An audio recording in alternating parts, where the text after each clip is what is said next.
Hello, very good morning. मेरा नाम राखी है और आज हम स्टार्ट करने जा रहे हैं part number 16 of the chapter परमाणु की संरचना, स्ट्रक्चर ऑफ एटम। आज का हमारा टॉपिक है Bohr's model of hydrogen atom. The model is found useful to explain the following facts. देखिए बच्चों, पार्ट नंबर 15 में हमने पोस्टुलेट्स पढ़े थे, बोर मॉडल के पोस्टुलेट्स। इस पार्ट में हम करेंगे सिग्निफिकेंस। इसमें क्या क्या तथ्य हैं जिनके प्रमाण के आधार पर हमें एटम के स्ट्रक्चर को जानना पहचानना बहुत आसान हो गया। तो बोर मॉडल का बहुत बड़ा योगदान था कि उन्होंने रदरफोर्ड मॉडल की कमियों को पूरा किया, साथ में ही स्ट्रक्चर ऑफ एटम के लिए बहुत ही यूजफुल रहा। स्टार्ट करते हैं। देखिए बच्चों, this model is found useful to explain the following facts. कुछ फैक्ट हैं, कुछ तथ्य हैं जिन्हें बोर मॉडल ने बहुत ही आसानी से समझाया है। सबसे पहला पॉइंट बता रहा है stability of atom. Stability of atom यानी किसी भी परमाणु का स्थायित्व किस प्रकार है। बोर ने बताया कि पॉजिटिव न्यूक्लियस के चारों ओर इलेक्ट्रॉन जब चक्कर लगाते हैं वो रैंडमली चक्कर नहीं लगाते हैं, उनकी एक स्पेसिफिक पथ होता है जिसे कि ऑर्बिट कहा जाता है। प्रत्येक ऑर्बिट जैसे n = 1, 2, 3, 4, प्रत्येक ऑर्बिट का अलग अलग नाम दिया गया है k, l, m, n, जिन्हें की मुख्य क्वांटम संख्या कहा गया है, प्रिंसिपल क्वांटम संख्या के नाम से जाना गया है। ये देखिए बच्चों, ये पॉजिटिव न्यूक्लियस है जिसके चारों ओर इलेक्ट्रॉन स्पेसिफिक पथ में चक्कर लगा रहे हैं, जो कि फिक्स ऑर्बिट है, जिनकी फिक्स रेडियस है, फिक्स एनर्जी है। इनको कहा जा रहा है n = 1, 2, 3, 4 एंड सो ऑन। इनको नाम दिया गया है k, l। n = 1 होगा तो k, n = 2 होने पे l, n = 3 होने पे m, n = 4 होने पे n, इसी तरीके से आगे एंड सो ऑन। इन्हें कहा गया है प्रिंसिपल क्वांटम नंबर। सबसे बड़ी बात बोर ने यह बताई कि जब इलेक्ट्रॉन चक्कर लगाता है तो सबसे बड़ा पॉइंट यही था कि चार्ज पार्टिकल जो है वो अगर एनर्जी का लॉस करेगा तो क्या होगा। उन्होंने बताया कि ये चार्ज पार्टिकल क्या है, इलेक्ट्रॉन ना तो अपनी ऊर्जा को एमिट करता है और ना ही ऊर्जा का एब्जॉर्प्शन करता है। ये स्टेबल कंडीशन पे रहता है, इसीलिए कहा गया कि स्टेबिलिटी ऑफ एटम। बोर ने बताया कि इलेक्ट्रॉन चक्कर लगाते हुए ये ऑर्बिट में, फिक्स ऑर्बिट में चक्कर लगाते हुए ना तो ऊर्जा का, ना तो एनर्जी का लॉस करेगा, ना ही गेन करेगा, ना एब्जॉर्प्शन ना एमिशन। इनकी एनर्जी फिक्स रहती है, लेकिन इलेक्ट्रॉन द्वारा एनर्जी का एब्जॉर्प्शन और एमिशन कब होगा, जब इलेक्ट्रॉन जंप करेगा एक ऑर्बिट से दूसरे ऑर्बिट में या दूसरे ऑर्बिट से पहले ऑर्बिट में। इस तरीके से अगर जंप करेगा इलेक्ट्रॉन, उस समय एनर्जी का एब्जॉर्प्शन और एमिशन होगा, अन्यथा नहीं तो ऑर्बिट में रहते हुए इलेक्ट्रॉन के एनर्जी का लॉस कभी नहीं होता है। यह है stability of atom. Second point है हमारा calculation of bourse radius. Bore ने बताया, नील्स बोर ने बताया कि किसी भी एटम का, हम किसी भी एटम की बात नहीं कर रहे हैं, हम केवल हाइड्रोजन एटम की बात कर रहे हैं कि हाइड्रोजन एटम का जो रेडियस है वो कैसे कैलकुलेट किया जाए।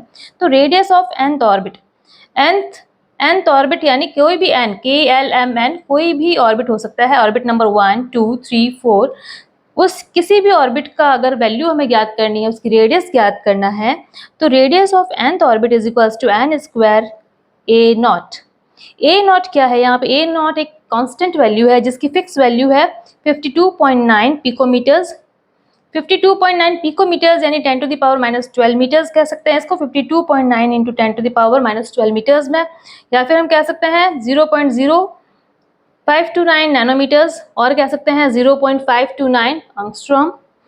अच्छा, बात कर रहे हैं, ये बता रहे हैं रेडियस ऑफ nth ऑर्बिट की वैल्यू जो है n²। n क्या है यहाँ पे, n भी प्रिंसिपल क्वांटम नंबर है जो कि 1, 2, 3, 4, जिस ऑर्बिट के हमें पूछा जाएगा उस ऑर्बिट की वैल्यू हमें यहाँ रखनी है।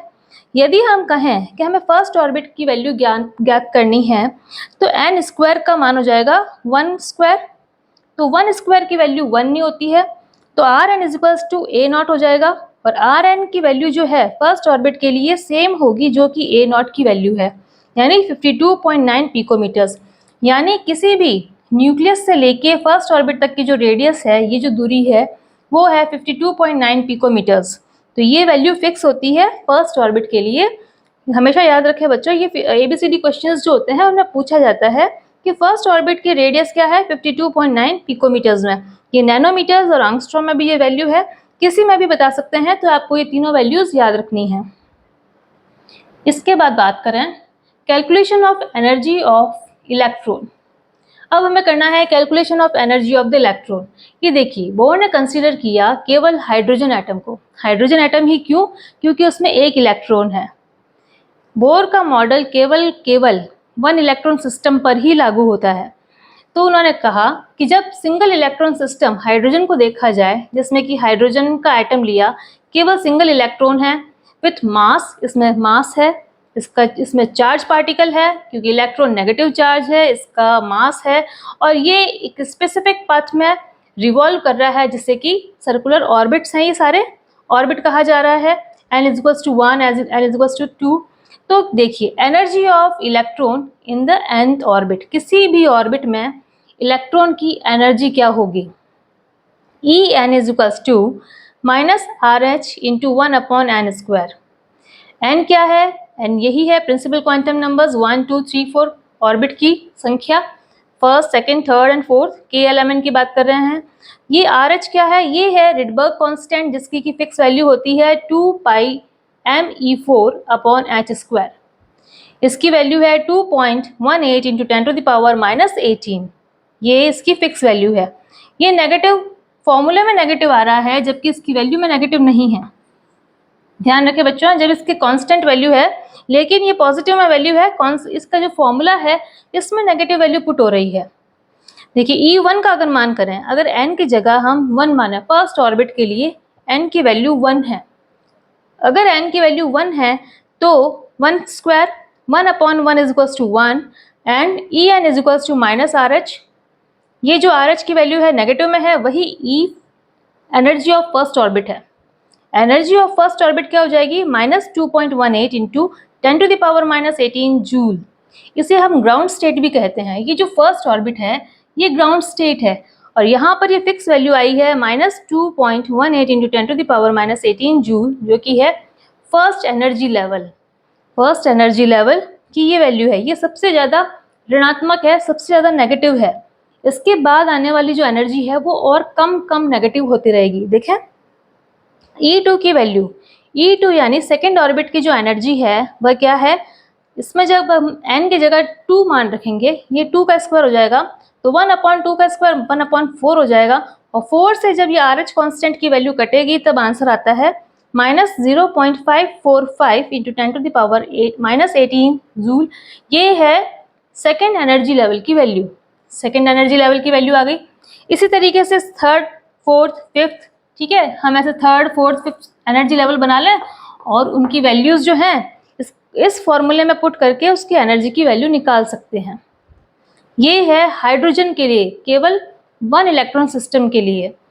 अगर हम देखें किसी इलेक्ट्रॉन के इन्फिनिटी पोजीशन पे होने पर उसकी एनर्जी की वैल्यू क्या होगी, तो हम अगर n की जगह इन्फिनिटी रखें और 1/∞ = 0, 1/∞ अगर 0 है तो RH की वैल्यू से अगर 0 को मल्टीप्लाई करेंगे तो 0, एंड En का मान जो है वो 0 आएगा। जब इलेक्ट्रॉन इन्फिनिटी पोजीशन पे हो तब एनर्जी की वैल्यू 0 है। ये देखिए बच्चों, आपने देखा होगा कि जो न्यूक्लियस के पास में जो ऑर्बिट है उसकी एनर्जी का मान सबसे ज़्यादा नेगेटिव में है। नेगेटिव में -2.18 है, उसके बाद -0.545 है, और इन्फिनिटी पे जाते हुए एक 0 आ गया है। ये अगर इन्फिनिटी पे 0 है, सबसे ज़्यादा अगर इन्फिनिटी पे अगर कोई इलेक्ट्रॉन पड़ा है जो कि न्यूक्लियस, जो कि इस एटम से बिल्कुल बाहर ही चला गया है, जब किसी एटम से किसी इलेक्ट्रॉन को रिमूव कर दिया है तो उसकी एनर्जी जो है उसका कैलकुलेशन क्या है? 0 है।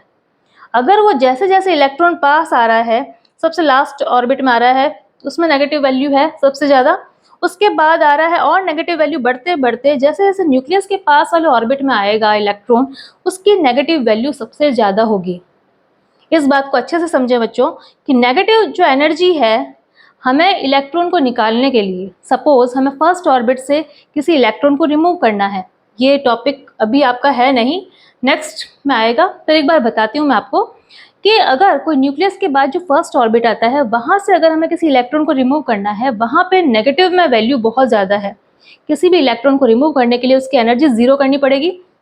किसी भी इलेक्ट्रॉन को निकाल रहे हैं, सपोज इन्फिनिटी पोजीशन पे ला रहे हैं, तो इसकी वैल्यू हमें उसकी एनर्जी 0 करनी पड़ेगी, और उसकी नेगेटिव में वैल्यू सबसे ज़्यादा वहाँ पर है उस ऑर्बिट में, फर्स्ट जो ग्राउंड स्टेट में उस इलेक्ट्रॉन की जो वैल्यू है वो नेगेटिव में एनर्जी सबसे ज़्यादा है। उस नेगेटिव एनर्जी को ज़ीरो में कन्वर्ट करने के लिए हमें उतनी की उतनी एनर्जी पॉजिटिव में देनी पड़ेगी, तब कहीं जाके ये पूरी वैल्यू ज़ीरो होगी। जितना नेगेटिव है उसको कंप्लीट करने के लिए हमें उसको उतनी की उतनी एनर्जी पॉजिटिव में देनी पड़ेगी। यानी सबसे ज़्यादा एनर्जी कब देनी पड़ेगी? जब वो ग्राउंड स्टेट में होगा। इलेक्ट्रॉन को ग्राउंड स्टेट से निकालना बहुत ही मुश्किल है, और जैसे जैसे इलेक्ट्रॉन न्यूक्लियस से दूर जा रहा है उसे निकालना उतना ही आसान होता है। ठीक है बच्चों, आगे इस टॉपिक को और खुल के पढ़ेंगे। फोर्थ पॉइंट क्या बता रहा है? Bourse theory for iso electronic species. Iso electronic यानी जिसमें कि सिंगल इलेक्ट्रॉन पाया जाता हो। ऐसे एलिमेंट्स जिसमें केवल वन इलेक्ट्रॉन सिस्टम हो, उसके लिए बोर्स थ्योरी क्या बता रही है? जैसे कि हमने हाइड्रोजन को पढ़ा, हाइड्रोजन में एक इलेक्ट्रॉन है और एक प्रोटॉन है। प्रोटॉन की संख्या को हम क्या बोलते हैं? एटॉमिक नंबर भी बोलते हैं। तो एक प्रोटॉन है यानी इसका एटॉमिक नंबर जो है 1 है। हीलियम में 2 इलेक्ट्रॉन होते हैं, लेकिन यहाँ है हीलियम प्लस। हीलियम प्लस का मतलब ये है कि 2 इलेक्ट्रॉन्स में से एक इलेक्ट्रॉन निकाल दिया है, क्योंकि इसमें हीलियम में दो इलेक्ट्रॉन और 2 प्रोटॉन होते हैं, है ना? 2 इलेक्ट्रॉन्स एंड 2 प्रोटॉन्स हैं। लेकिन हीलियम प्लस होने पर इसमें एक इलेक्ट्रॉन ही शेष रह जाता है। एक इलेक्ट्रॉन है लेकिन प्रोटॉन की संख्या 2 है, यानी एटॉमिक नंबर जो है 2 है। इसके बाद लिथियम प्लस 2 की बात करें, लिथियम में 3 इलेक्ट्रॉन्स हैं। जब 2 इलेक्ट्रॉन्स रिमूव कर दिया है तो 1 इलेक्ट्रॉन है और 3 प्रोटॉन्स हैं। बेरिलियम में 4 इलेक्ट्रॉन्स हैं, हमने 3 इलेक्ट्रॉन्स रिमूव कर दिए हैं तो 1 इलेक्ट्रॉन एंड 4 प्रोटॉन्स हैं। ये जो प्रोटॉन की संख्या है हम इसे एटॉमिक नंबर भी कहते हैं, हम पढ़ चुके हैं। तो इसकी जो एनर्जी का कैलकुलेशन होता है En is equals to -2.18 into 10 to the power -18 into Z square upon N square. देखिए बच्चों, हमने जब हाइड्रोजन के लिए कैलकुलेशन किया है इसमें भी यही फॉर्मूला लगाया है, लेकिन यहाँ 1 मान रखा है। 1 क्यों रखा है? क्योंकि पर्टिकुलर हाइड्रोजन के लिए प्रोटॉन की संख्या 1 है, जेड की वैल्यू 1 है हाइड्रोजन में, लेकिन बाकी जो आइसो इलेक्ट्रॉनिक सिस्टम जो हैं और जो स्पीशीज हैं उसमें जेड की वैल्यू 1 नहीं है। यहाँ हम बात करें अगर किसकी, हीलियम की बात करें तो हीलियम के लिए यहाँ 2 आएगा, लिथियम के लिए यहाँ 3 आएगा, बेरिलियम के लिए यहाँ 4 आएगा। तो इसलिए अलग अलग एनर्जी का कैलकुलेशन होगा इसमें, क्योंकि ये 1 इलेक्ट्रॉन स्पीशीज तो है लेकिन इसका एटॉमिक नंबर 1 नहीं है, 1 से ज़्यादा है। तो इस तरीके से एनर्जी का कैलकुलेशन हो रहा है। और जब हम बात करें रेडियस की, तो रेडियस देखा जाए तो N square A nought upon Z. हमने हाइड्रोजन के लिए भी ये किया है। ये देखिए R N is equals to N square A nought upon Z क्यों नहीं किया है? क्योंकि हाइड्रोजन के लिए जेड की वैल्यू 1 है, तो अपॉन 1 करना ना के बराबर है।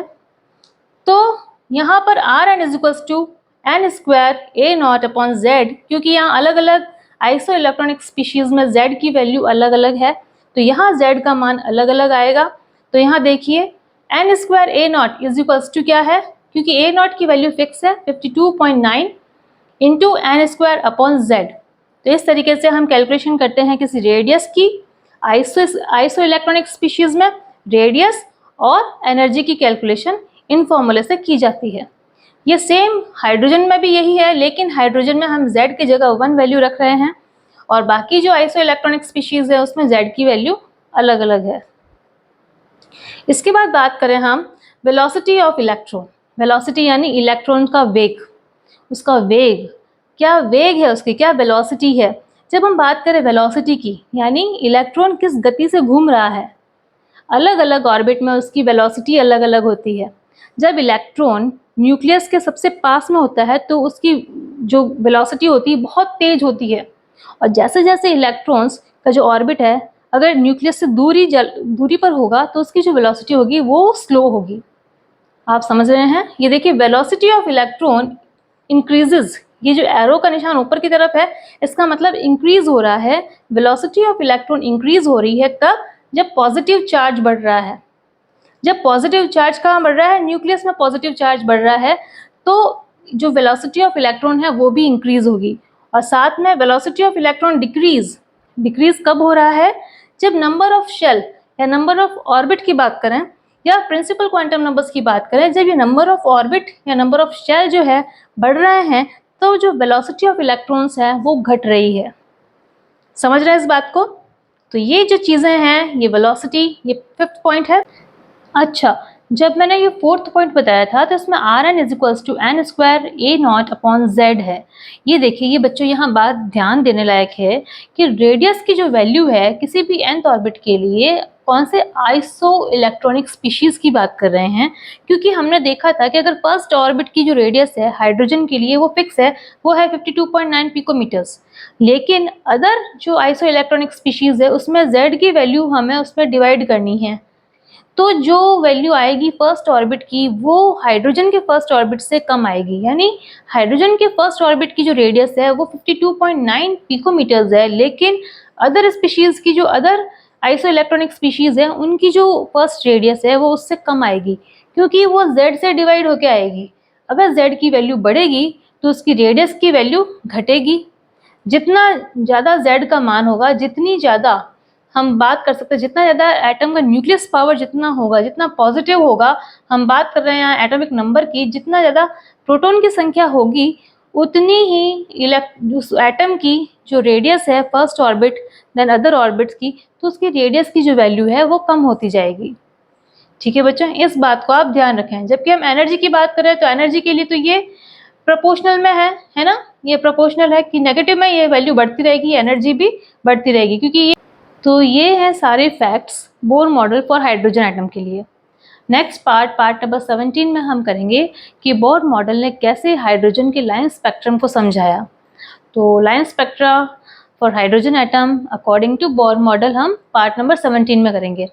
तो आई विश बच्चों के आपको ये पार्ट समझ में आया होगा। अगर आपको ये वीडियो हेल्पफुल लगा हो तो प्लीज़ इसे लाइक करें, शेयर करें, सब्सक्राइब करें मेरे चैनल को। Thank you.